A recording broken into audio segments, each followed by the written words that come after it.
Hi, welcome to this episode of ComSpeak on Founder India. Today we have a guest with us who is a veteran of communications for close to 2 decades. We have with us Samir Bajaj, Head of Corporate Communications, CSR and Corporate Affairs at Discovery Networks. Thank you, Samir, and welcome to ComSpeak. Thanks, Amith. Pleasure being here. Great. So we'll start by asking you about how you got into PR. I know you began as a sales officer at Jet Airways, an airline which most Indians who traveled loved at one point of time. Sadly, we don't have that airline today with us. You began at Jet and then you moved to public relations consulting. Tell us about your journey and the start of your story in the world of work. So basically, I think I spent about a year and a half in Jet, corporate sales. Fun job, because Jet was then the emerging airline and everybody, like you said, wanted to travel by Jet. But what I realized in my tenure was that the job wasn't challenging enough. And I was always wondering, what will I do next week? And I started exploring what I should do from here on, in the sense I had always interest in communications. And I think met a lot of people and then finally applied at IPAN. Really? And that's how my journey for PR, Copcom, as you may say, started. And did you miss your Jet Airways job when you began at IPAN, or you were completely fine and you began to go with the flow? I think I took to PR like duck to water. I mean, I never missed Jet. Nice. I think. So we'll cut to 2 years later. So you spent a year and a half at IPAN, another year at RIF PR, and then moved into the world of corporate communications on the client side with ESPN, which then became ESPN Star Sports and Star Sports. Tell us about that. How did that happen? How did you move at a young age with just 2 years of PR experience back in the late 90s, early 2000s to the corporate communications job? So I'm a cricket nerd, a cricket maniac. I can consume any kind of cricket. So therefore, there's a natural repository which builds up of knowledge. And so my senior at IPAN, Meenu, met with the Copcom head of ESPN, and they actually requested for a PR individual who is mad about cricket. So I was a natural name given by Meenu. That's how I got into it. Right. And then you spent almost a decade, though the company changed its avatar in different ways. So tell us about your close to 10 years in the ESPN Star Sports family. How did that go about? Tell us about your various interesting things you did there as a corporate communications leader. I think, ESPN and, in that era, again, India's #1 sports broadcaster, cable TV industry was booming. We practically had all the rights available. So we were in the news always on the front page, whether for the right reason or for the wrong reason. So it was, it was challenge on a daily basis, which was fun. One of the early learnings for me when I shifted from the agency side to the in-house comms team was that it's easy to suggest. But, when you're sitting internally, you need to implement whatever you're suggesting. The onus lies on you, right? And therefore, the responsibility of whatever you're suggesting is far deeper. And, it was good fun. I mean, being part of a growing organization which was practically changing the way India consumed cricket, right? And we were, looking at skinning, from a comms perspective, skinning what ESPN Star was trying to do and trying to impress upon the media how and what we're trying to deliver. So huge, because the money, I would say the acquisition rights escalated, the cost escalated over the years. And so did the pressure on ad sales. So did the pressure on different wings who were trying to monetize. So did the pressure on us. Because, there were always naysayers in the media saying cricket is not going to sell, it has plateaued, nobody's interested, blah, blah, blah. And you need to bring in your own narrative. You need to convince that this is what is happening on the business side. So I would say ESPN was brought two broad sides to ESPN side, which was, one was the corporate narrative. From how cricket is doing, how do you control that? The second was, how do you build a particular property? How do you make it fun? For example, and I'll give you a very interesting example. So the World Cup was happening after the IPL, right? Immediately after the IPL, 2011. And there was pressure on us because media was not talking about it, right? And everybody was only reporting IPL. and therefore the market was not heating up for ad sales. So what we did was a press conference, or I would say media reach out, in which we got now Pakistan's Prime Minister Imran Khan, Kapil Dev, Arjuna Ranatunga, and Vivian Richards. So 4 key players who played important role in helping their countries win a particular World Cup. All the 4 had won a World Cup by then. And that was our thesis for this reach out. And in my briefing to the 4 gentlemen, I just told them one thing, saying, I'm nobody to talk you or teach you cricket. You know it. I just want you to say one line. If there is a query on IPL, just reply back saying we only talk national cricket. We only talk when teams are representing their countries. Nothing else. Just stick to this brief and rest whatever you like. It's your game. And that press conference was a major pivot in terms of how the media lapped up and how the coverage altered for the World Cup that year. And that helped the ad sales to reach out. So 10 years in one organization. I know the organization changed its name and got acquired and things like that. But 10 years is a long time in an organization. In today's time, we don't see too many people lasting close to 10 years in a corporate communications job, and that's phenomenal. And what happened then? How did your move from Star Sports to Amway happen? Tell us about that. I think at ESPN Star and later at Star, broadly speaking, the job still was supporting marketing, right? I would say I was also reporting into a marketing head, right? And I wanted to get into an avatar in which the core of Copcom comes in, crisis. And which is why when I heard of this position at Amway, I lapped it up. And frankly, God was very nice because the managing director of Amway was arrested within a week of me joining there.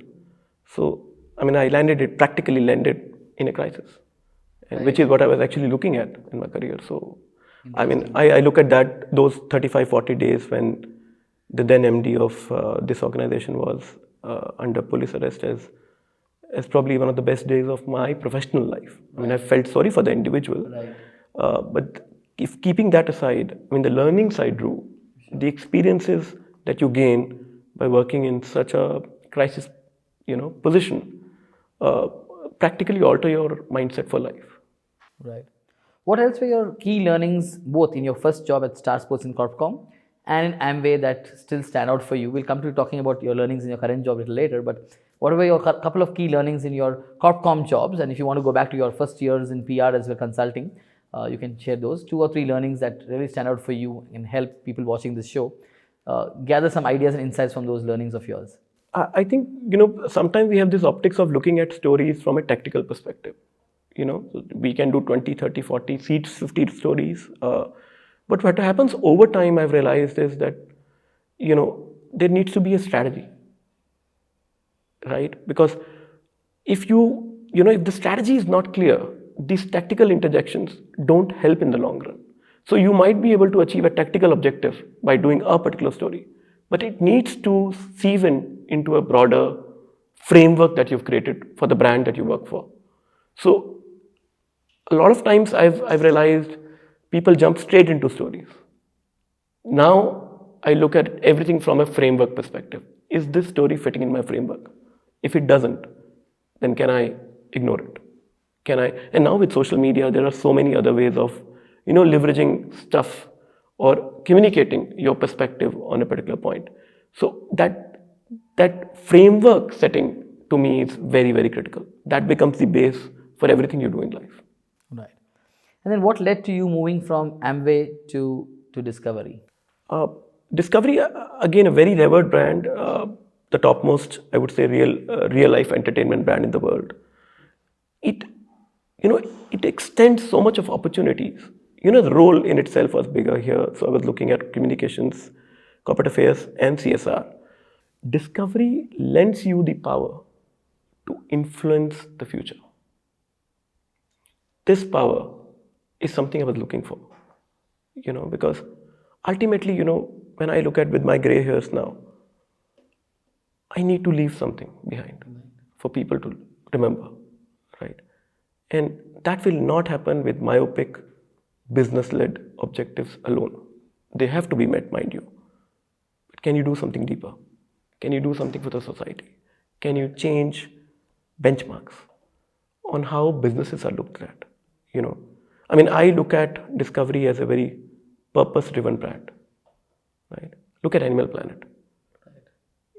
Just a small data. India is 2.3% of land share.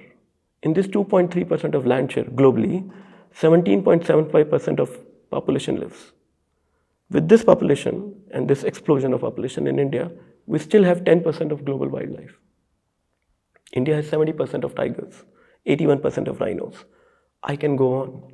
In this beautiful country that we have, can I make people more aware of their purpose towards wildlife?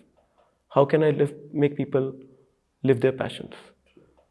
This opportunity is what excited me. Nice, sounds interesting. So over your 15, 20 years of working, I'm talking of your PR jobs, your corporate jobs, tell us a couple of people who stood out for you as leaders, mentors, people whom you learned and what you learned from them as well. Actually, I'll name 3 of them, and all of them actually in my formative years, because I think that's when you get to, you're grinded and you know how you're shaping up. Right. So at IPAN, my immediate boss, Rakesh Tokral, is now heading Edelman. Very committed. He would make you think differently. Commitment is something which stood out. Passion and commitment for Rakesh, something I deeply am indebted to him for that. Meenu Handa is now with Google. Meenu again, very, very strong individual, strong personality, will speak her mind, will present her point of view, and a very strong point of view. In those age, in my, in those initial years, sometimes you're reluctant. On the agency side, should I say something which could be true, but maybe is not nice to hear. Right. Meenu had the power. She had the gumption and the audacity, and I would say the respect she earned from the clients, that she could say what she wanted to. And that thing I really admired in her, and I wanted to ingrain, and it's something I adopt internally very frequently. I speak my mind. The third person is Vivek Sengupta. Again, senior editorial individual, former editor, Telegraph, and you walk into his room with a paper, with your draft, and he, with his red pen, will, just jar it, come out the paper looking completely red. And in my about year and a half at IPAN, the first 6 months, I was always working late because my drafts were never approved. So I learned to start my drafts a week early so that I could hit time, in time. But the power of writing is what he inculcated me. The power of detailing, he inculcated me. So you were out and out Delhi boy, born, raised, went to school, college in Delhi. You lived most of your life. So two things come to mind from that. One is, typically Corpcom has always been a profession that is more Bombay centric, and public affairs is Delhi. So in this kind of a scenario, how did you, you always had interesting jobs. I realized Star Sports, Discovery are both TV channels with interesting jobs, and then Amway had this interesting controversy as well. So how have you evolved as a person in the last 20 years in one city, one market, Delhi, doing several different things over the years, from Jet Airways, which is a small thing, but then PR. It actually doesn't matter, Amith. In these days, we are so connected. Right. So, I'm practically in Bombay every second week. And it's a city I admire, Bombay, because of, the discipline. I asked this question mainly because I have a lot of youngsters who ask me this question: which is a better city to start working in PR, Delhi or Mumbai? And I say either is fine, wherever you're comfortable with, but I think this insight will help them. Yeah. Either is fine. You need to find your standing. Yes. You need to find your calling. You need to find what is it you want to do in life, right? If you're clear about that, cities don't matter. True. So tell us, we'll just move away from work for a moment. Tell us about what you do to unwind, what you do for leisure time. How do you spend time beyond work? A lot. Like I mentioned, cricket is one. So cricket, whether India or non-India, I consume everything. So, and then I think the second passion I have in my life is my kids. So my son is himself a cricketer, 10 years, a leg spinner.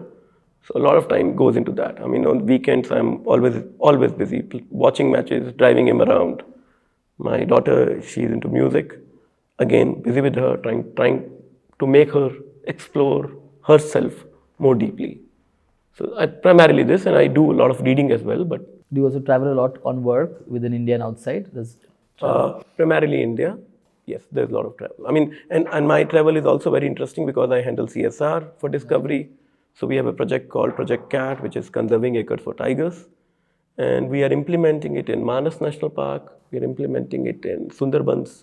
So a lot of time, I mean, I travel at least 2 to 3 times a year to these national parks to oversee what we are doing on ground as we try and protect our tigers. Coming back to your current job at Discovery, tell us one or two things that stand out for you as unique initiatives that happened in your tenure in the last couple of years at Discovery, and talk about them as well, please. I think the most important one probably is what we call the TV event of the year, the Bagel Show with Prime Minister Modi.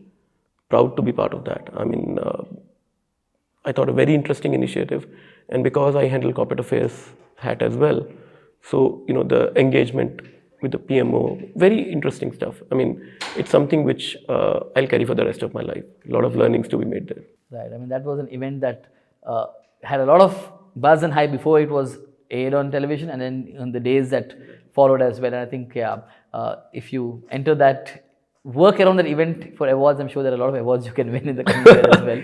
Yes. You should consider doing that as well. But cool. Anything else that stands out for you in your current and previous organizations that you work for as campaigns that really made a mark and are case studies that people can look up, read, learn from? So, at Amway, I was heading the CSR wing as well. And one of the important considerations I had in my mind was that whatever we do has to be long term. We will not do CSR for the sake of it. And the orientation has to be how do we deliver impact on ground. And we actually delivered a project working with an NGO in Madurai, wherein we created a BPO, which is run and manned by visually impaired. It's a profitable BPO, still running, making money, and it employs 80, visually impaired. That project gave me a lot of satisfaction because, I mean, this is what you want to do in life, right? So can you do something which is self-sustainable, right? And you're empowering people in that sense. So it's a cycle that BPO has created because these 80 people who work, they gain confidence, right? Because they support in Tamil language, support for certain telecom players. And these 80 people, they gain confidence, they apply for government jobs, they get new job. And the vacancy they leave behind is filled by another visually impaired. So it's a cycle, virtuous cycle that you've created, right, which is self-sustaining, which is so much of fun. So, always keen to explore and see how we can do interesting projects on ground. Right. So many of the guests on this show have been people who've only worked in corp-com jobs. You're the first one we have who's also had a couple of stints in a PR consulting in job. So for younger people who watch this show and want to make careers in corp-com PR, is there a difference or an advantage of having started in PR consulting and then moving to corp-com, because you've done that, versus your friends and connections who just straight away from college or from some other job moved to corp-com? Is there a difference? Does having a PR consulting assignment before your corp-com job have an added edge or an advantage in some form? It does because I can actually help. I mean, I can understand what my team is thinking. So if there is a constraint which is put forward, I know I've done it and I've faced that constraint myself. So it makes you more empathetic. In one sense, also makes you more analytical because you know that this is something which can be done. Right? This is something which is probably too far-fetched. So, from a team perspective, it gives you that deeper understanding of how to manage. Right? And one of my learnings of working, being on the agency side initially, there were clients who weren't as nice. So that learning has stayed. So I'm a team person. So what do you look for? What does Samir Bajaj look for in a team member? If you were to hire a couple of people into your team, what are besides the skill set that they have to bring for sure, what are the things that you look for in terms of attitude and other things in that team member, team player? What I look for, very importantly, is one, never say no, very open attitude towards life, and somebody who can accept mistakes. Because once you accept your mistakes, you will not repeat it next time. Right. So, but that openness of what I inculcate in my team is speak honest, be abrasive, and let's analyze what are the good things we have done, what are the bad things we have done, and how do we improve. The orientation has to be positive ultimately. True. Thanks. You've been observing the PR business in India grow in the last 15, 20 years. What do you think can the Indian PR fraternity community do differently, do better to evolve to the next level? I mean, like we spoke a little while ago offline, there are a lot of things that people still do which is very in the 90s. What can they do to completely evolve, to make it more impactful, make a better impression on clients if you're a client servicing person, on bosses and organizations if you are in-house as well? Please share your thoughts on that. I think we need to, a lot has changed actually over the last 10 years. I see a major progressive force coming into our industry, but a lot needs to be done still. I think in my view, just a media mindset has to change. I look at Copcom as the brand custodian, right? We are somebody we provide the third party optics to the management, right? So the role therefore is very critical. You are the knowledge manager, you are the brand consultant, not from a marketing perspective, because marketing looks at it from a sales angle. Sure. You are looking at it from a corporate angle. How is my corporate or my brand going to be looked upon by the publics I engage with? The role therefore, is much beyond media.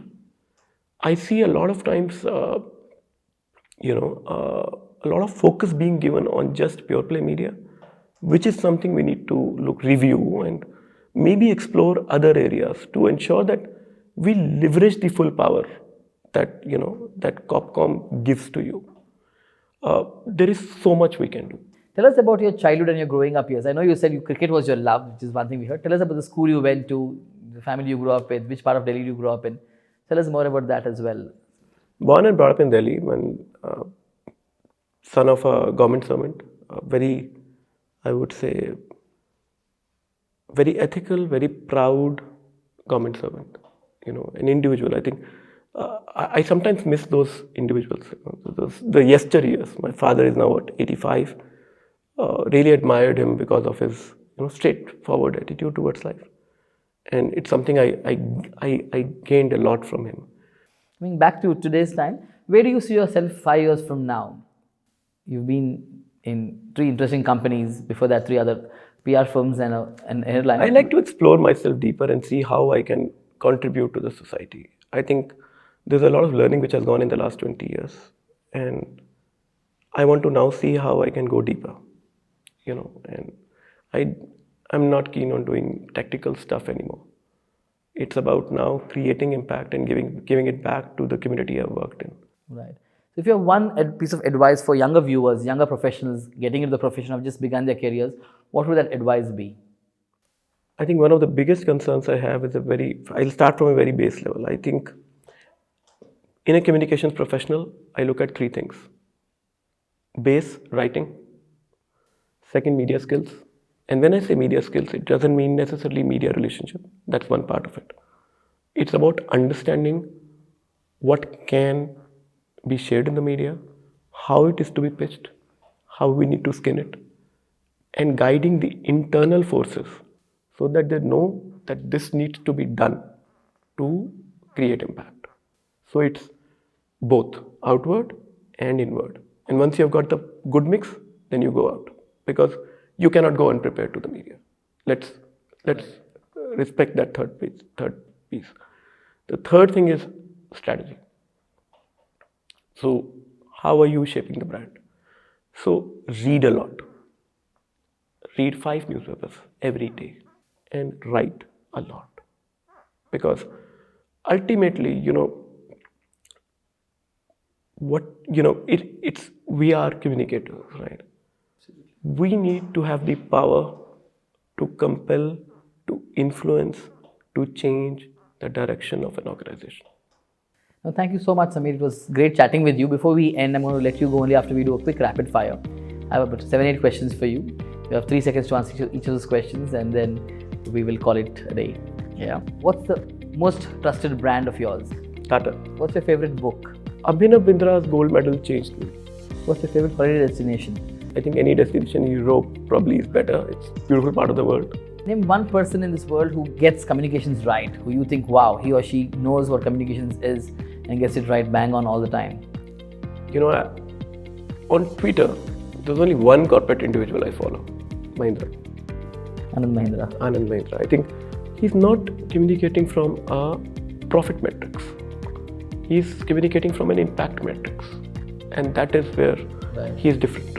Describe Samir Bajaj in 3 words. Intense, passionate, loving. Thank you. I think we'll end on that note. Intense, passionate and loving is very sweet of you to share. Thank you, Samir, for your time, and I hope you enjoyed this as much as I enjoyed doing this as well. I'm sure a lot of people will learn new things from you and see your career growth and trajectory in a different light. I mean, I was surprised when I was researching about you to know that you began your career in Jet Airways and we started with that. But thank you so much for your time and all the best for what you do. I hope all your dreams keep coming true and you have a great life ahead. Thank you so much. Thank you, Amith. Thank you. Pleasure being here.